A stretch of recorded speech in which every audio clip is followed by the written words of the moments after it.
구하에서 백철규는 집요하게 오른손을 주머니에 숨기는 모습을 보였고 98년에 작성된 임순의 진료 기록을 가지고 있었습니다.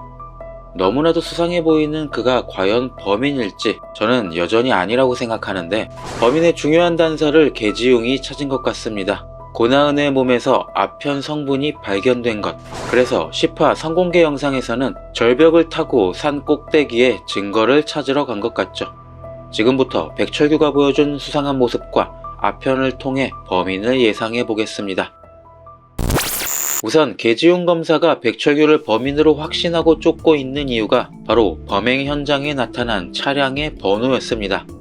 분명 백철규는 고나은의 발목이 발견됐던 현장에 나타났었고 용의자로 지목될 만하죠. 그가 범인이라면 자신이 살해한 임순이 다시 나타난 걸 알았을 것이고 검찰청으로 들어가 그녀를 감시하기 위해 고나은을 살해하고 인턴 자리를 만들었을 테니까요. 그런데 지난 영상에서 말씀드렸듯 가장 중요한 단서가 잘못됐습니다.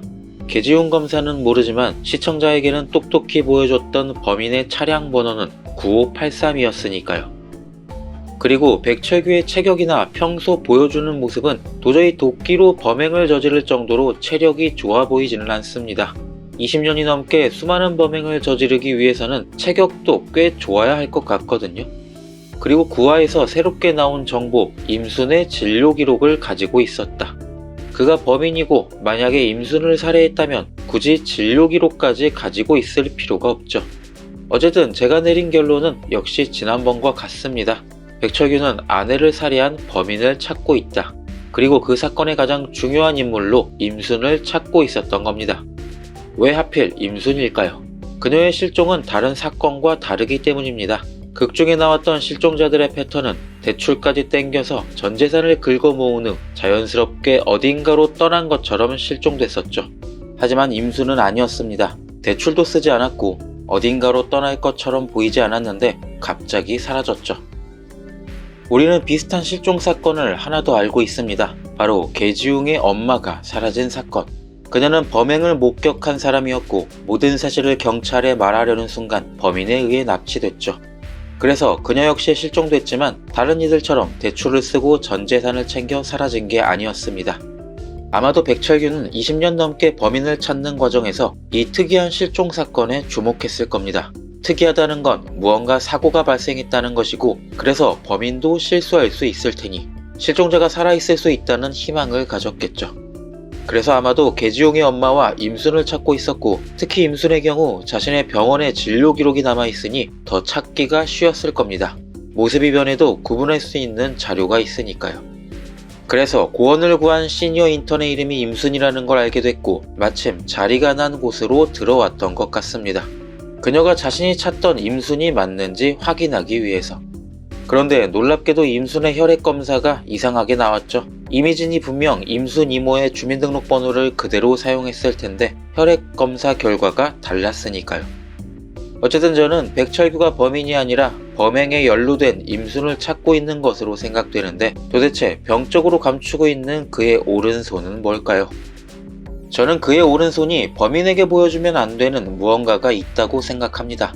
언젠가 범인을 찾다가 마주쳤고 얼굴은 보이지 않았지만 오른손에 있는 흉터 같은 게 보여진 게 아닐까요? 그래서 누군지 모르는 범인에게 들키면 목숨이 위험해질 테니 늘 숨기고 다니고 있다고 생각합니다. 어쨌든 백철규가 범인이 아니라면 도대체 누가 범인일까요? 그 중요한 단서가 아편이라고 영상 초반에 말씀드렸는데 분명 범인은 펜타닐을 지속적으로 공급받아 희생자들이 살아있을 때 토막을 내기 위해 마약성 진통제로 사용했던 것 같습니다. 그렇다면 그가 펜타닐을 지속적으로 공급받을 수 있는 인물이기 때문에 백철규가 용의자라는 것도 더 신빙성이 있었던 건데 고나은의 몸에서 아편 성분이 나왔다는 게 백철규를 용의선상에서 조금 벗어나게 해줄 것 같습니다. 무슨 말이냐? 아편 역시 마약이며 펜타닐과 같이 순간적으로 진통제로 사용할 수 있을 것 같은데 즉 범인이 펜타닐뿐 아니라 아편을 사용한 이유는 가지고 있던 펜타닐의 양이 부족했기 때문이라고 생각합니다. 구하에서 범인은 펜타닐의 용량을 조절해서 사용할 수 있을 정도로 관련 지식이 있는 인물이라는 이야기가 나왔습니다. 이 말 자체는 백철규를 더 의심하게 만들지만 병원장인 그가 갑자기 펜타닐이 부족해질 일이 있을까요? 그래서 저는 백철규가 범인이 아니라 외부의 인물로 생각을 하고 펜타닐을 공급받고 있었는데 급격하게 늘어난 펜타닐 패치 마약 사업으로 자신이 공급받는 물량이 부족해졌고 그래서 울며 겨자 먹기로 아편을 사용한 건 아닐까 추측됩니다. 그리고 제가 눈치챈 이 사실을 계지웅 검사도 느꼈을 것 같은데요. 즉 펜타닐 패치를 공급하는 공급자를 잡아들여 그에게 마약을 공급받은 사람 리스트를 뽑으면 그중 진범이 있을 거라고 예상할 수 있겠죠. 그래서 성공개 영상을 보면 마약을 찾기 위해 임순과 단둘이 절벽을 올라간 것 같습니다.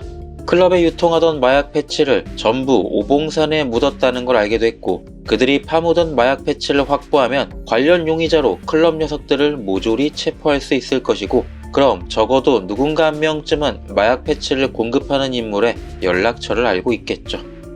함정수사의 달인인 계지웅은 그렇게 진범에게 펜타닐을 공급하는 공급책을 잡을 수 있게 책략을 짤 것 같습니다. 그래서 현재 제가 예상하고 있는 범인은 바로 백철규와 연락했던 전화번호 3766 이 인물이 아닐까요? 그는 범인 찾는 걸 돕겠다며 백철규에게 펜타닐을 공급받고 있었는데 사실은 그가 진범이었다면 20년 동안 철규 형은 바보같이 그에게 속으며 오히려 범행을 돕고 있었다는 거죠. 만약에 정말 그가 범인이고 이렇게 이야기가 진행되면 상당히 흥미로울 것 같습니다. 그나저나 이제 드라마의 절반이 지나갔는데 아직 아무것도 밝혀진 게 없네요. 설마 커넥션처럼 마지막 화 가서 다 풀어주는 건 아니겠죠?